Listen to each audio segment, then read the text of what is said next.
So hi there, and welcome to Poetry Passages. I'm Clifford Rames, and I'm so delighted to be here today with my special guest, Christine Rhein. Hi, Christine. Hi. Thanks so much for coming on the program. I know it's been a long haul trying to get you here and just getting our schedules to line up. Like Thank you the very much for inviting me. Oh, you're so welcome. And just some quick background on Christine. She hails from southeastern Michigan. Is it near Kalamazoo, or where are you exactly? I'm about 15 miles north of Ann Arbor and Okay, okay. about 40 miles from Detroit. Yeah, yeah, okay, cool. Center of the kind of center of the Right. southeast center of the state, yeah. Anyway, Christine's first poetry collection, Wild Flight, which is right here, wonderful collection, was published in 2008 by Texas Tech University Press and won the Walt McDonald First-Book Prize. So congratulations, Christine, on that. Thank I you. love the title and the cover. It's wonderful.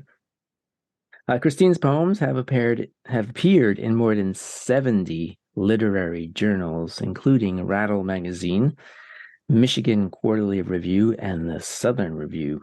She has been awarded the Laurence Goldstein Poetry Prize, the Neil Shepard Prize in Poetry, a Barbara Deming Artist Grant, and an Atlantic Center for the Arts Writers Residency.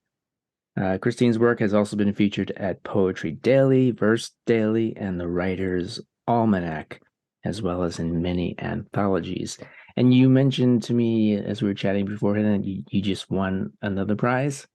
You Yes, want from the Patterson Review, in the Allen Ginsberg poetry contest, I was in second. Came you in came in second. second. Wow. Yes. Cool. And it's a new poem, you said, right? And Right. we'll be able to then enjoy that when it's all revealed, right? Yes. Cool. All right. And if Christine's name sounds familiar to Poetry Passages viewers, it's probably because I read her lovely little poem called Sunflowers back in episode 136. And that poem appeared in a special anthology for Ukraine called Busy Grief's Raw Towns, which was published earlier. Was it this year? It was earlier this year in February. Was it? Or yeah, Yeah, or last year. last year. Anyway, all the proceeds from this book went to aid for Ukraine, and it's a wonderful little collection. I think you're in here with one of our other favorites, Jack Riddle. Yes, a dear Yes, friend. my friend Jack. Yeah, hi Jack. If you're watching, I know I he's do. watching. So that's the official bio stuff, and so I was wondering if you, Christine, since you're here, could tell us a little bit more about who's the real Christine. Who's the real Christine Rhein? What are some of the things you like to do without giving away anything that might be embedded in poems to follow? Uh, what do I like to do? We live in Brighton, Michigan. My husband and I. We have two sons. They're grown now, so we're empty nesters. We have a little over an acre of land, and we like to garden, both flowers and vegetables. And so we've been pretty busy with that lately. And like to do some traveling when we can. And So being an empty nester, has that freed you up to be more sort of sort of productive with your poetry, or having kids around, was that sort of somehow conducive to creativity even more?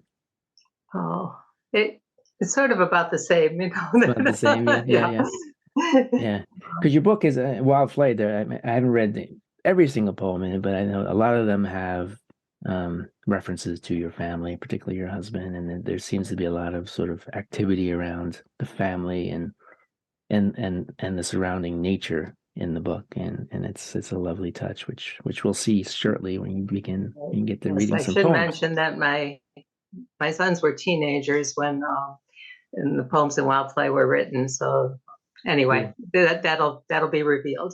Yeah, yeah.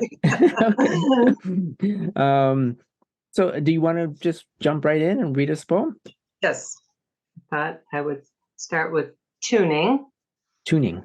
Okay. which is a poem all about listening and hearing, and sometimes having to hear things that we don't want to hear.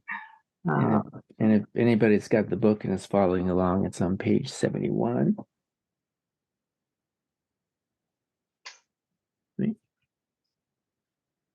Tuning.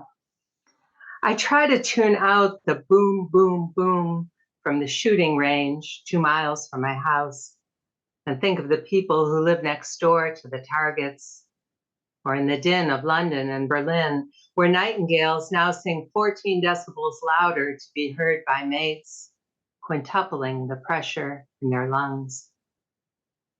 I've never heard a nightingale, but I know noise came from nausea, and bullseye names the goal for some blurry desire. Bullseye is a band in Norway playing gung-ho rock and roll, like the kid down the street whose car speakers rumble through his closed windows and mine, drums pummeling our insides. If I told him I once hiked among redwoods, heard ghostly calls in the stillness, branches somewhere in the canopy sky moaning as they swayed, would he say, cool, or whatever, the way my sons have mumbled it, intending that I shouldn't, or maybe should hear? All talk, target practice, ricochet and sachet, headache and heartache, duck and cover. In a fable, lion realizes too late his vulnerability, the tunnel of his ear, tiny mosquito zooming in. Out beyond Pluto, Voyager's golden disk offers mud pots, thunder, footsteps, a Brandenburg concerto, and Johnny Be Good. Was the very first song a hum or a shout? Laughter or weeping? When my friend at 40 praised her cochlear implants, she complained about work, the ringing office phones. How do people concentrate? I consider her vacations, windsurfing, rock climbing, marathons. How different now that she hears each splash and scrape, the huh of heavy exhalation. I wish I could adorn my ears the way warriors in India did, with metallic green beetle wings, and iridescent clacking and tinkling at the feast of courage. Imagine if we could hear bread rising, dew forming, the budding of raspberries, the tear of a cocoon, a minnow's pulse, our own cells growing, dying. When my husband kisses my ear, I love the swoosh, the quiver, his breath, sand driven by wind, my whispered name. Wow, that's beautiful. Thank you. Thank you for reading that. Wow. I have to chuckle a little at the end because this is one of the poems that Garrison Keillor read on the Writer's Almanac, and I just couldn't get over it when he's reading about my husband kissing my ear. With that voice of his. In his gravelly sort of grandfatherly voice, right? I don't know whether it's super cute or super creepy, right? Yeah, a little of both, maybe. A little of both, right? And I just love this part about, now, imagine if we could hear bread rising, dew forming, the budding of raspberries, the tear of a cocoon, a minnow's pulse. I imagine it's something maybe a dog could do, right? Or I want to believe that a dog can hear all of that, right? Somebody should be able to hear all of that. Right, and if anybody could, it's probably a dog or a bird. So what made you select this one? Is this one of your favorites, or? Yes, it is one of my favorites. In part because I worked on it for a long time, Yeah, but also because it brings in some science. It brings in a lot of things together, and I enjoy writing those kind of poems. Yeah. Well, I have to tell you, I find it really interesting, and there's all these it's like a journey. There's these subtle little turns, but they're not subtle turns. They're almost lurches, but they're presented so suddenly. where we go from, you're home, you're in your bed or whatever, and then we're suddenly in London during the war, and then we're with the spacecraft in space, and then we're down among the dew and with the minnows in the pond, and it's just a wonderful journey that's so beautifully crafted. So I love this one. I got goosebumps when I first read it. So Thank you. thank you for sharing it with us. So I remember reading in one of your old interviews that you once worked as an engineer for the auto industry. I did for And about 15 years. yeah, so speaking of craft, I mean, that's a level of craftsmanship there. Um, how does one go from being a car engineer to a poet? And are there sort of crossover skills that serve both professions? What do you think? Well, as you can imagine, I get asked that question a lot. How does an engineer become a poet? Or how is it that a poet was once an engineer? Anyway, I always wanted to be a writer or a journalist as a girl and teenager. I did do a lot of writing. But then I also enjoyed my math and science classes, and I ended up at an engineering school, Kettering University in Flint, Michigan, which is now, which was then General Motors Institute. Anyway, it was a very intense 5-year, full year program of co-op and school, and there really wasn't time. And they had this idea someday, and I'm going to do some writing on the side, and then career, and then I got married, and then I had children, and so it took a while. Like not until my late 30s that I finally, both boys were in school all day, and I said to my husband, I think I'm going to take a creative writing class at a local community college. And I could not have guessed what that I would discover and fall in love with contemporary poetry and the journey that it would take me on at that point. Yes. So at what point did you discover that you were really good at this poetry business? Yes. And yes.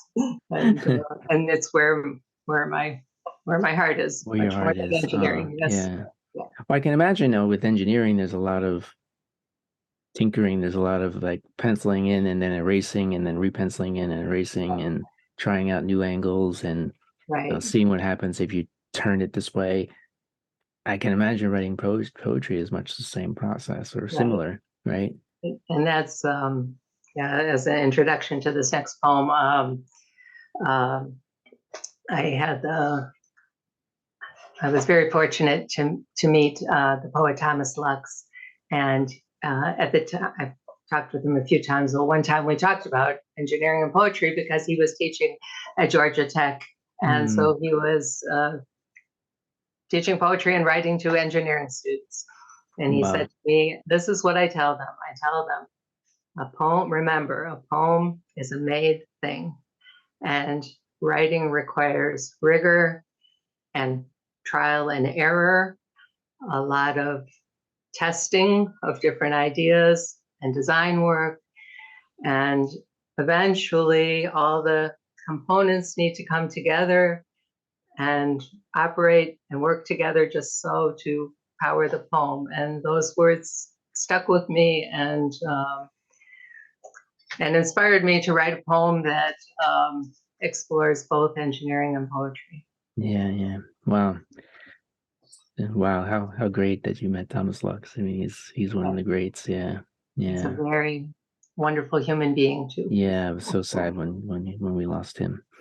So just before we move on to the next poem, because you are talking about what Thomas Lux said, and you mentioned that you worked on tuning for a long time.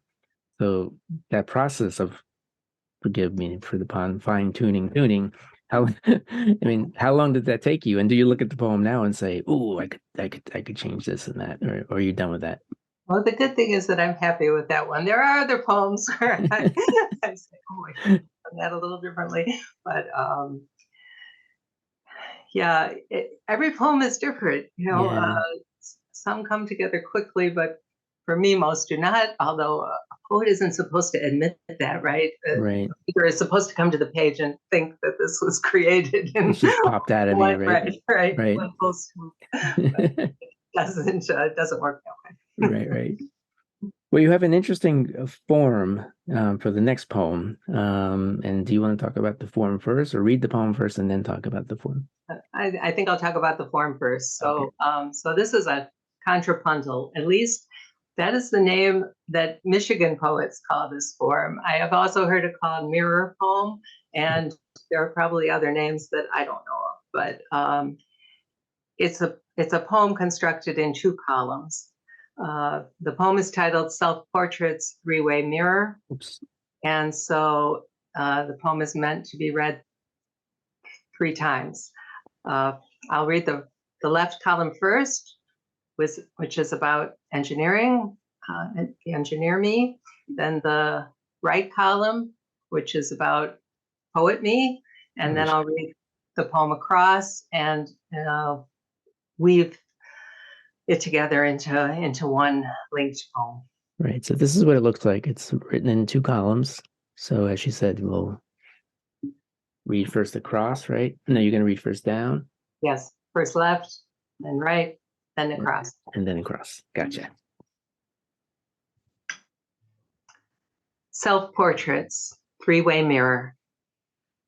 The engineer remembers the rumble, indoor engines, full throttle roar, torque, speed, temperature, everything, cause and effect, fear of our own analysis, oil leak, broken crankshaft, which came first, real life problems, unlike the kind in books, the comfort of balanced equations, variables and constants, each bearing their own small history, strange names, a value beyond inquiry, the necessary trust of assumption to gain a greater answer, the calculated quest for a certain and safe design.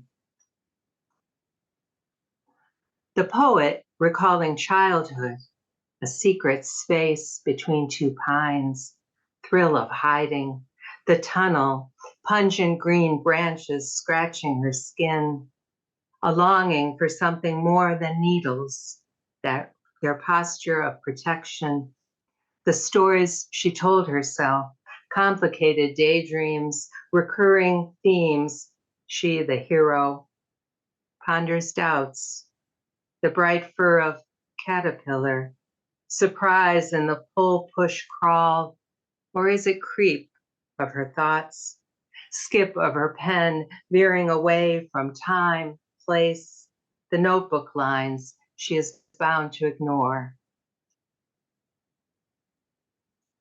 The engineer remembers the rumble, the poet recalling childhood, indoor engines, full throttle roar, a secret space between torque, speed, temperature, 2 pines, thrill of hiding, everything, cause and effect.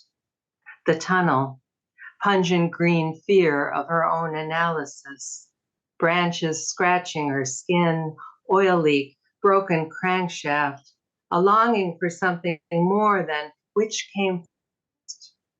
Real life needles, their posture of protection, problems unlike the kind in books, the stories she told herself, the comfort of balanced equations, complicated daydreams, recurring variables and constants, themes, she the hero, ponders doubts, each bearing their own small history, the bright fur of caterpillar, strange names, a value beyond surprise in the pull, push, crawl inquiry, the necessary trust, or is it creep of her thoughts, of assumption to gain a greater skip of her pen, veering away from answer, the calculated quest for time, place, the notebook lines, a certain and safe design she is bound to ignore.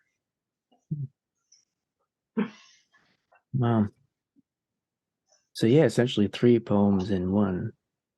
Right. That's what made you decide to take on that challenge. I was in a workshop with the poet before she became famous, Vivi Francis, and she had written a contrapuntal, and I was just so taken by the form and decided to try it. And I've written three of them now. They're very difficult. I can imagine. Yeah. What was I going to say? It works best if you have two quite opposing things. In Vivi's poem, there's a Confederate soldier and a Union soldier, and that's what gave me the idea. Okay. Yeah, I can imagine. I mean, there's so many parts and so many pieces to this little puzzle that it must be quite a challenge. It's got to you almost have to like storyboard it and see what one fits where. Is that part of the process? I'm just trying to understand get my mind around how to write one of these things. Yeah, it tended to, I think or in the most recent one I wrote, I would write a few lines on the left, a few lines on the right. And as with any poem that one is writing, it's best to not think too hard and just see where the words take one. Just where they take you. Yeah. That's wonderful. Thank you. So all three that you've written have all been published? No, the newest one is in my my current book manuscript that's out in circulation. Okay, all right. And one was published in Rattle, is that correct? One was published on an online journal. An online journal, yeah. Called Quartzaluni. I'm not sure how to pronounce it. I have a link on my website. Okay, yeah, cool. Wow, okay, great. Well, and you just mentioned you have a new book in circulation. I was going to ask you that because it's been like 15 years since Wild Flight. And you've published a lot online and in journals, but I was wondering about a new book, and you just mentioned that there's one out there. You're shopping one right now? Yes. It's gone through a few different iterations. After writing Wild Flight, which has some heavy, weighty family history poems about my parents growing up in wartime Germany, things like that. I wanted to be a little bit lighter in my writing, and so I was writing a lot of different things. I had the idea of love, sex, and technology was going to be this new collection, but life, happens, things go on, and we had an election in 2016, and suddenly lighthearted poems just did not seem like such a good idea. And I had started to send that manuscript out and had started to place, as semi-finalist in some contests, but then, and so then I started writing some other kinds of poems and some political poems. And anyway, it has evolved. And I just started sending out this new version, which is called Kindling. Kindling. About a year ago, yeah. So I remember speaking to the poet Sonia Greenfield here on Poetry Passages a while ago, and we talked about the sort of the fine line, the sort of the eggshells you walk when you tackle a political poem. It seems so necessary at the moment to try to do that, but it's also so tricky to get it right. Yeah. And I just think at least I can't still get my mind wrapped around how profoundly the world has changed since not only 2016, but also because of the pandemic and what followed. Just it's a whole new world now. I mean, 5 or 6 years, the world changed really dramatically. And actually, I have a poem titled Pandemic Playground, and it was written in the spring of 2020, or it's when I started it. Anyway, it's online at Michigan Quarterly Review and with audio, and it weaves together all these things. My parents growing up Nazi Germany and Hmm. what's happening now, and the pandemic. Yes. Anyway, Yeah. I remember we're reading that living through poem. very difficult times. Yeah, I remember reading that poem, Pandemic Playground, and it's really good. So you guys should check that out. I did want to ask you before we move on to the last poem about the poem you submitted for Busy Griefs, Raw Towns. It's called Sunflower, and I did read it here. Um, it, did you write that specifically for this anthology, or was it a poem that you kind of had floating around that you submitted? Or I was just curious about that. That was one that came together fairly quickly. Yeah, And it was published online at Vox Populi, or it was accepted. And then I learned about the anthology, and so I submitted it there too. right. And yeah, there was just something about the start of the war with the Russian tanks rolling in, and it was winter and it was bleak. And I happened to be scrolling through my phone to send someone a picture for their birthday, and I came across these beautiful sunflowers that had grown in our garden the year before, and those, that blue and gold color. And I suddenly felt like, oh, we're also holding the war in our hands when we're reading the news. And anyway, and so that's how the poem came together. Yeah. Again, it's called Sunflowers. I highly recommend you check that one out. It's a beautiful poem. I thank you again for reading it, and in a sunflower patch. It took me a while to find a good sunflower patch in New Jersey, but they are out there.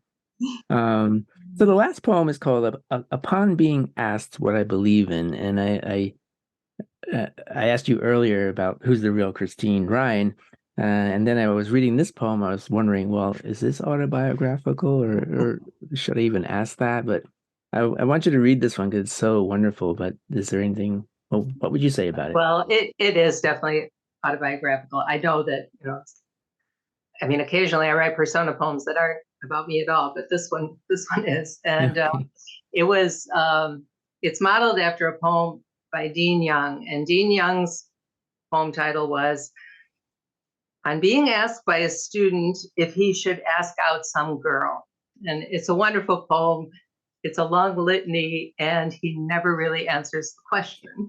But I was intrigued by that, and so I decided to ask this other question: what do you believe in? And it turns out that I believe in all kinds of things. It was the discovery process, right? Yes. Writing the poem. And that's on page And again, 9. my teenage sons make an appearance. All right. All right. Are you ready? Ready? Let me. Upon being asked what I believe in, I say, for starters, the word "in," the way it dumps quicksand before love and trouble, or after belief and jump right. I say the days I'm sunk in, up to my waist, improvising with ingredients at hand. I say the sizzle of bacon, onions, the wooden spoon meandering through thick lentil soup with basil. I say all the herbs in my garden pushing roots into earth. I say the zen of weeding, aches that follow, and how in Japan they seat a guest facing away from the most beautiful part of the room, remember the person later as what's missing from the art. I say my first slow dance, the texture of polyester against my cheek, those hit songs I wrote out, cataloged. I say catalogs, glossy paper, the thrill of promises, anticipation. I say afternoon naps, dark chocolate, gin martinis, and wine, the best I ever tasted from a styrofoam cup, the nurse urging me to gulp it down, my second day of labor. I say my baby's milk-drunk faces, and my teenage sons, the way they answer me in French, pleased that I can't understand. I almost talk about being the only woman in the house. I say whatever Lisa Simpson believes in, and yes, the saxophone. I say music from unexpected sources. The younger me sent to test cars in -30 Fairbanks. How I let a local drive me away from town one midnight for a chance at the aurora borealis. How I shivered from the colors. I say the starkness of snow on a wheat field or in the backyard, deep drifts obscuring the picnic table, my tears. I say the weight of twilight, moonrise, voices that drift through the living room, Louis Armstrong, Eudora Welty, my husband offering to warm my feet. I say sharing the thermostat and the covers and the Sunday Times. I say the pulse of algebra, all those X's busy intersecting all those Y's, points aligned. I say the tangle of science and poetry, earthworm and wormhole, the tunneling mind, and the wild flight of fireflies, bodies glowing from both desire and defense. It's just so beautiful. Ugh. You can just sit there and read it to me all night long. I'm glad you like it. Yeah, thank you. Thank you. Oof. Yeah, it's we know now where the title comes from, right? Right.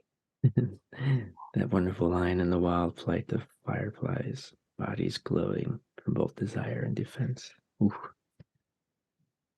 Thank you, Christine. That was wonderful. Thank you. Yeah. So that's all from Christine's book, Wild Flight. I definitely recommend that you pick that one up. It's a keeper. So we'll wait for your new book. Okay. Fingers crossed. Hopefully it won't take too long. Yes, it was a finalist recently at Michigan State University at one of their contests. So I hope it finds a good home soon. Yeah, yeah. So in writing these sort of poems, like upon being asked what I believe in, I mean, was it a discovery process for you? Did you like things come out of that writing and into this poem that you didn't realize that you believed in, but now like, or that or how much they I mean, meant to really, you? the things aren't that profound, but when you tile them up, they start to feel a little profound. And Yeah. yes, and I was very surprised by where that poem took me, and that's of course, Robert Frost's famous line, no surprise for the writer, no surprise for the reader. So that's the trick, to surprise oneself. Yes. Beautiful. Well, great. I think that's a great place to leave it. To chew on that for the rest of the evening, and I just so grateful for you coming on. Thank you so much. Thank you again. All right, you're welcome. Christine Rhein, everybody. Thank you so much for watching, and stay tuned for a new episode of Poetry Passages coming right up. And once again, thanks to Christine Rhein, and we'll see you again real soon. Bye.